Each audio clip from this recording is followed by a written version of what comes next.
acknowledge your desire. Everyone desire to be here. I acknowledge your desire to want to learn. I acknowledge your desire to want to grow. I acknowledge, I respect. I believe everyone is a leader in their own right, and you don't have to have a non-governmental organization to actually be a leader. You just have to be able to lead yourself enough to be here. It implies that you have enough self-governance to be here to lead yourself. So thank you very much. Thank you for having me. Also, before I go into details of what I want to discuss shortly, I want to apologize in advance in case of any background noise. We are human beings and anything can happen at any point in time. So I will apologize. I've done my very possible best to minimize the noise around me, but just in case of anything, of any noise that comes up, so I'm apologizing in advance. Once again, it's a pleasure to be with you. It's a great honor to be with you. So I think Adams have said it all. My name is Adetola Obioma, legal practitioner. Love to talk about connections. Love to talk about other people, just like the topic we'll be discussing this afternoon.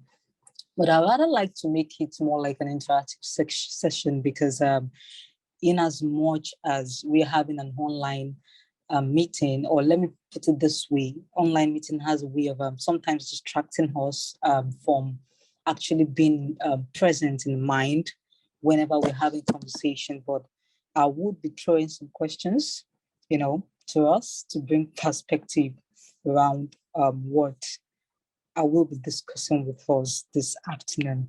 So I will like, if you're with me, if you can hear me clearly, if you're following, I can see Mr. Samuel Ogushola is here, one of our host, our main host. So let me say thank you, Mr. Samuel, for the opportunity. I see Adams, we've seen Adam's face, our co-host. I can see David Folami, Eunice Makinde. Eunice Makinde is one of my team member. She made sure I was here on time and everything. So thank you, Eunice, for being here. I can see Moses Ogunshola. Thank you. Moses Ogunshola is also my team member. I can see Olowo Shoke Christopher. I can see Osman. I can see Yetunde Shodei. I can see Esther Oluwa Tominsin. So please pardon me if I didn't mention your name in the course of the conversation. I will make side note on that. So please, can you signify if you can hear me? I want to make sure that I'm not speaking to myself. So please signify if you can hear me clearly and boldly where you are. Okay, yes, David Folami said, yes, I can hear you loud and clear. Adams, yes, I can hear you clearly. So I think with Adams and Folami's vote, I believe that everyone else can hear me clearly. And if at any point in time you want me to go back on a point, I would be very much obliged to do that. Yes, so when, maybe start with the story.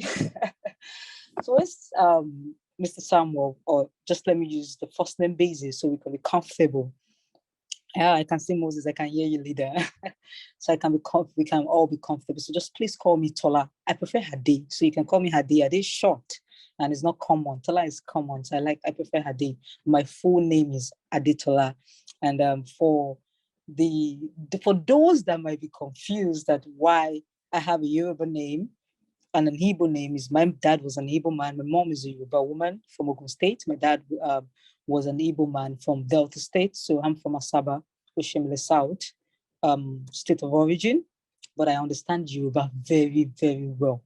Maybe I should speak Yoruba a little, Muli so Yoruba dada, like Mubo Yoruba dada. And if you want me to give you some proverbs, I can actually speak some Yoruba proverbs. I like Yoruba a lot. I speak Yoruba very well. So that's about my Yoruba culture. And my Igbo culture, I can understand Igbo to some extent when you speak to me. So don't try to gossip in Igbo around me. You'll be shocked at what will happen. Yes, so that's that about my cultural background. I believe I still have you. Yeah, so please, once in a while, just give me the go ahead that we can hear you and all of that. So That's that about my culture, about my name, about my mixture of name.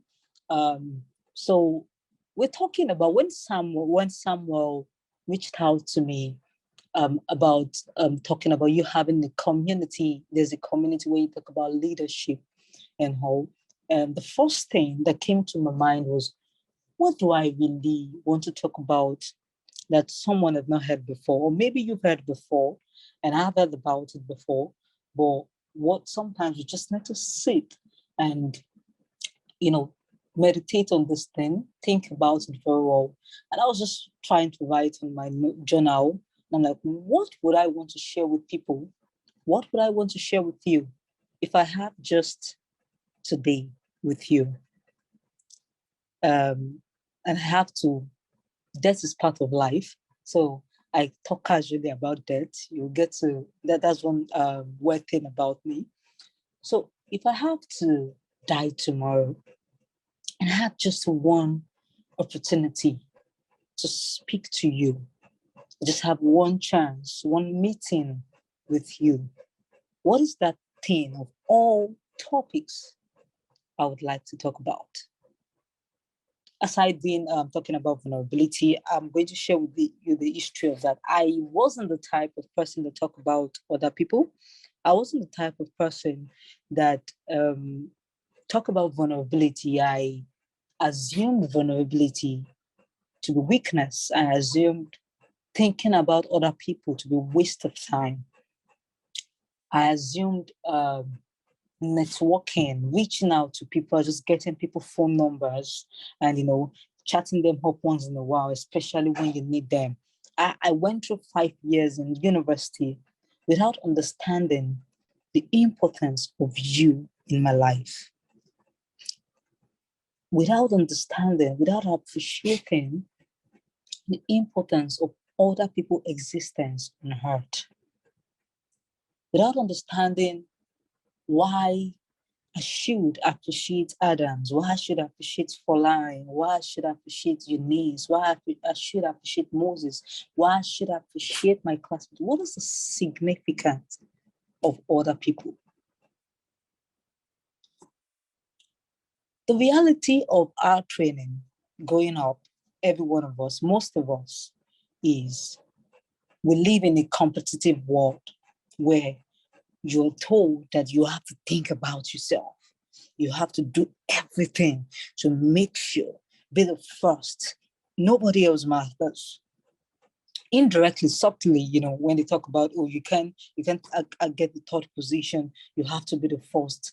And indirectly, we had this mindset that it's just about us, just about me, me, me, me, me, me, me, me, me, me, me. And somehow our culture trained us.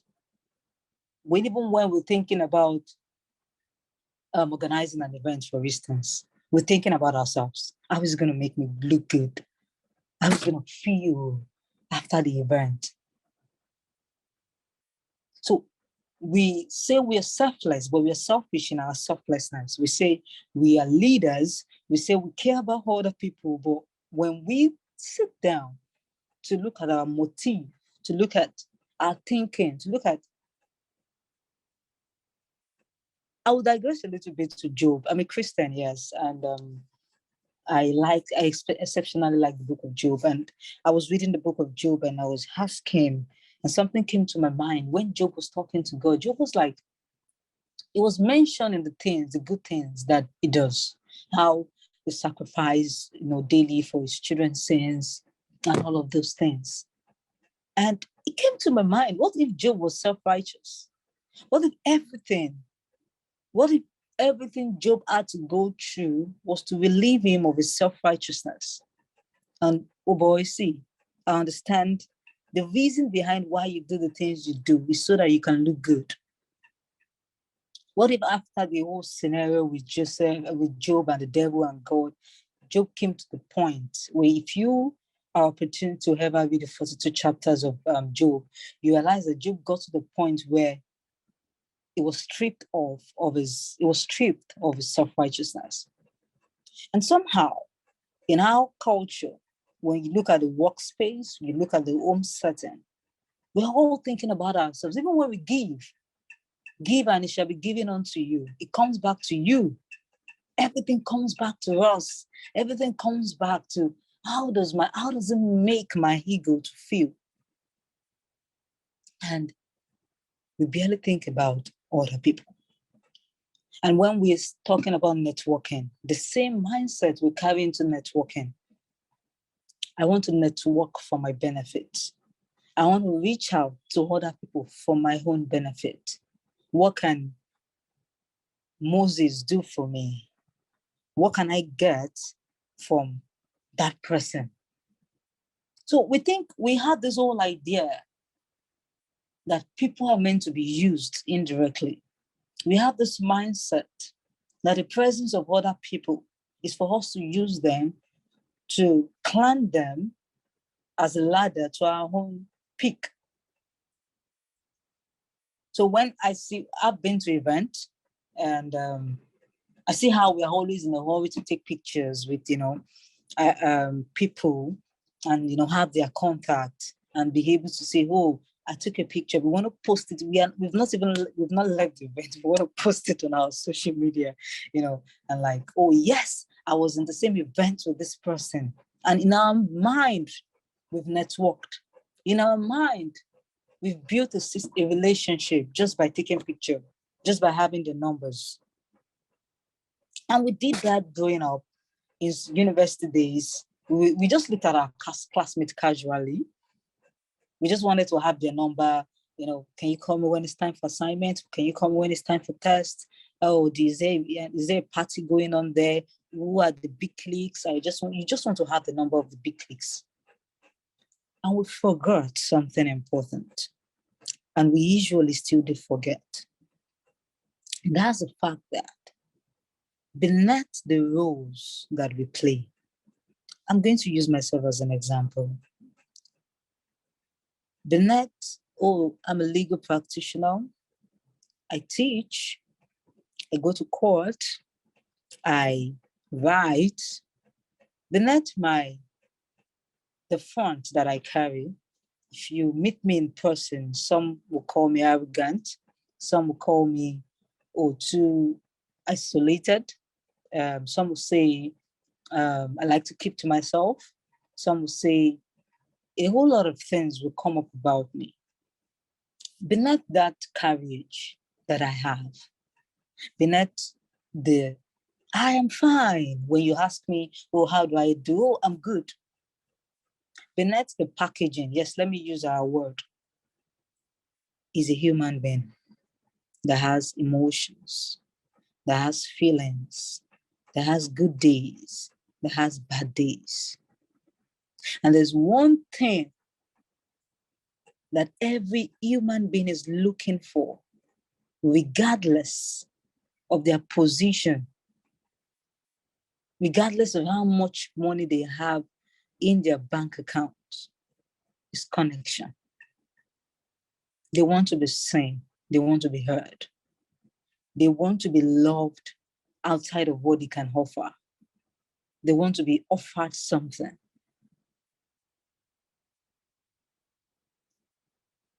So beneath my profile that you've read, and maybe you've come up with the kind of person that I am, and you've given yourself, or I look at you and I've given her, oh, okay, is this, oh, I know him. How would you feel if people just relate to you on the basis of your profile? That is one of the reasons why sometimes wealthy people find it repulsive when people who are not up to their standard comes and starts acting funny, being fond of them. They know it deep down that you don't know me. You know me as, Forbes on the this, Dangote. You just know my name, but you don't know me. And that is why even if you have their number, they can't be useful to you, because what they are looking for is connection. And let me put it to you that, sorry, I'm a lawyer, and this is what we do in court. We say, let me put it to you a lot. I put it to you, I put it to you. So let me put it to you straight up, that when you look at the big brands, When you look at Facebook, when you look at Amazon, when you look at Nike, what they sell, what makes you buy? Okay, I'm a sneaker lover. Aside my going to court days and going to office, you would see me on sneakers and joggers on a normal day. I do not do corporate on a normal day, so I'm a sneaker person. Why I stick to Nike collection is because of how Nike makes me feel. I've read Shoe Dog, written by the owner of Nike, Phil Knight, and have read the story behind Nike. And when Nike advertises a particular brand, there's a story behind it. There's a story of a poor child behind it. There's a story of Michael Jordan behind it, who didn't become a superstar when the day he joined the NBA. Side note about me, I'm a basketball fan. I play basketball a lot. So I'm a guru when it comes to basketball analysis. So there's a story of Michael Jordan. There's a story of LeBron James, people who had nothing, who had no father, who became something. That's the reason why I stick to Nike, because they tell a story so powerful that I can relate to. They make me feel a commonality between a great superstar like Michael Jordan and me, just me. There's a story I have a lot of story that is common to that of Michael Jordan, and that is why I stick to Nike. And that is why a lot of people around the world, people are looking for something to connect with you. People are not looking for people who want to just relate to them on the basis of their position. They will feel used. So when you come to me and ask for my number, just because you've seen my profile, you don't expect me to develop a deep relationship with you on that basis. You don't expect me to trust you because the only thing you know about me is the good things about me.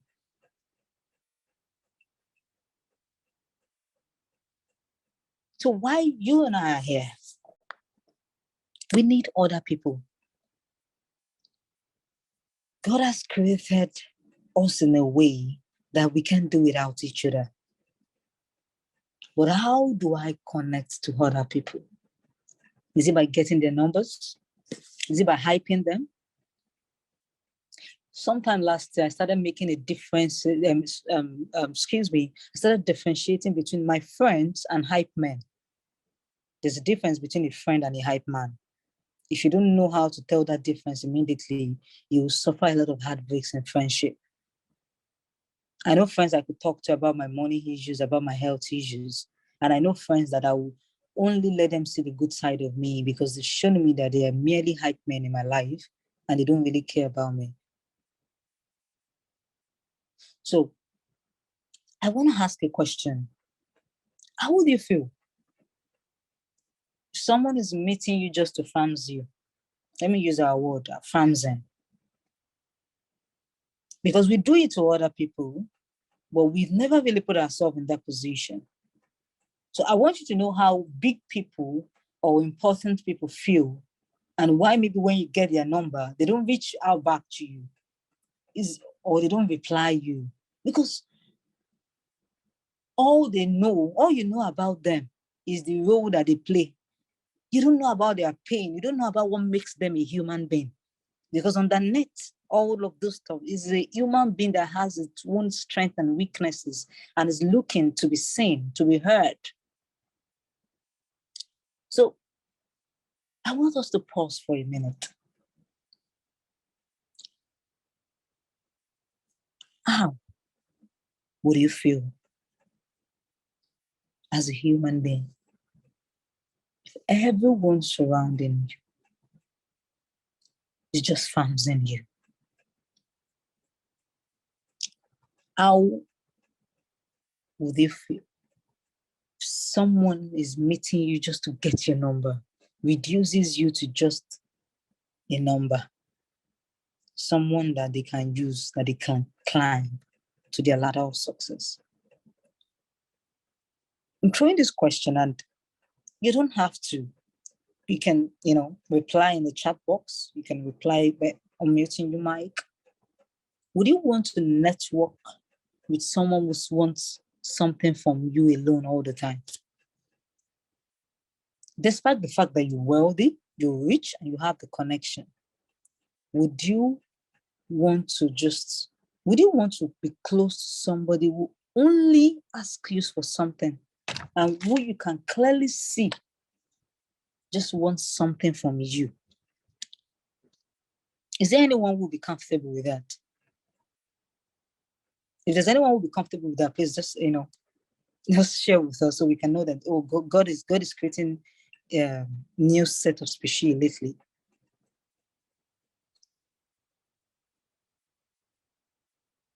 Eunice, or whoever is there, let me throw the question to Olajumoke. Yes, Olajumoke, I don't know if you're with us.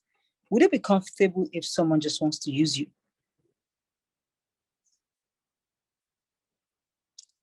Is everyone still hearing me, or I've switched to talking to myself only? Okay, I can hear you. Okay, Adams. Okay, since I have you now, Adams, would you be comfortable? Excuse me, you also have me here. My name is Mohsin Umar, and I'm listening attentively so far. Okay, your name is what? Mohsin Umar. Okay, please. Okay, please indulge us, please. Would you be comfortable with someone just coming close to want to get something from you? Just your number, just your picture. Would you? Absolutely no. Good. And the thing is, yes, Esther said, no, I won't be comfortable. The thing is, unknowingly, we do that with other people. We do that with important people when we meet them. We do that with our friends unknowingly.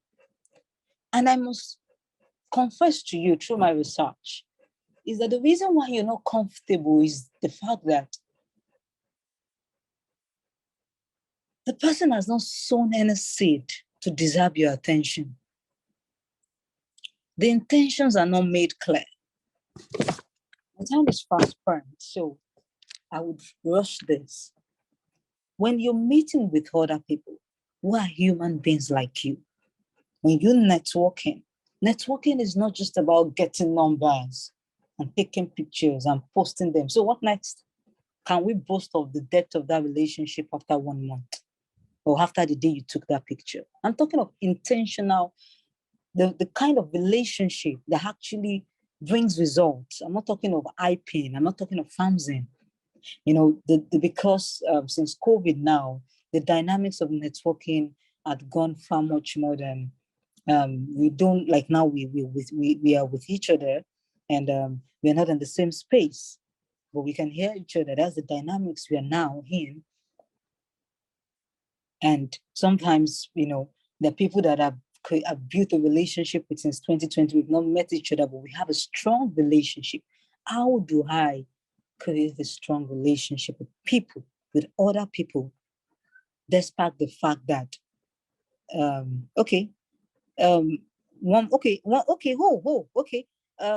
been cautioned. Yes, so let me rush it up. So how do I create a relationship with other people? And I'm going to start with this 4 things. Intentions.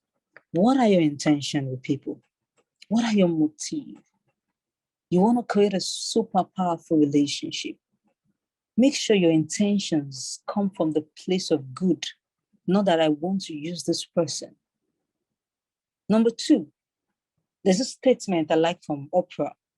She said, whatever you do, operate from the paradigm of service. What are you offering this person? Yes, this person is wealthy. Yes, this person looks okay. What do you have that you can offer? Don't ever think that you are only in the position to receive. Can I offer to do this thing for free for this person? Oh, this person is organizing an event. Can I volunteer myself to be there? What can I offer to make this person know that, no, I don't just want something from you. I have something to give. So always come from the place of service. You will be more respected.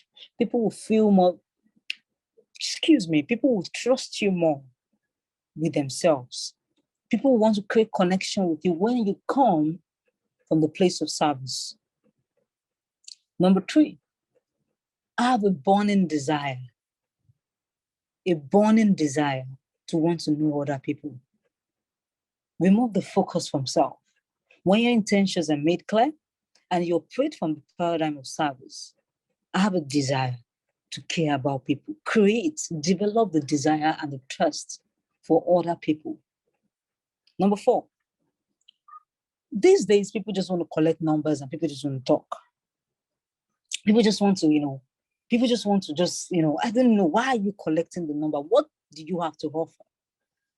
Always have a clear, uplifting purpose that you can bring to the table when you're meeting with someone. When you're meeting with me, when you want to create connection with me, I don't care if I've seen you before somewhere. I'm always, what can we do together? What can we invest in together? What uplifting purpose? What is the definition and the purpose of this relationship I'm creating with this person? Another thing is dedication. Dedicate to build your relationship. Invest in your communication. Check up on people. Take your time out. Dedicate to pursue a meaningful relationship and not just hype men and hype women, just that post people on their birthdays. Dedicate to build. Be someone who wants to build. And with that, I think I have poured enough passion and said enough, and given enough story. And I'm just going to round up with this. There's a book that I'm currently reading, Think and Grow Rich by Napoleon Hill. I'll advise you to get your hands on it. And it's about a guy. The first story is about a guy who taught himself, who actually taught through bringing partnership between him and Thomas Edison just by the power of thought and the power of building consistent investment in relationship. So you're not the only one on this earth. Think about other people and think about what you are bringing, what you are adding to their lives. With that, you can form a huge connection because everybody, including myself, including you, wants to be seen and heard. So on that note, I'll say thank you. Thank you for listening. And I wish you good experience as you build networking, as you network the right way. If you don't take anything, take the fact that always operate from the paradigm of service and always ask yourself, what can I add to this person's life? Thank you very much.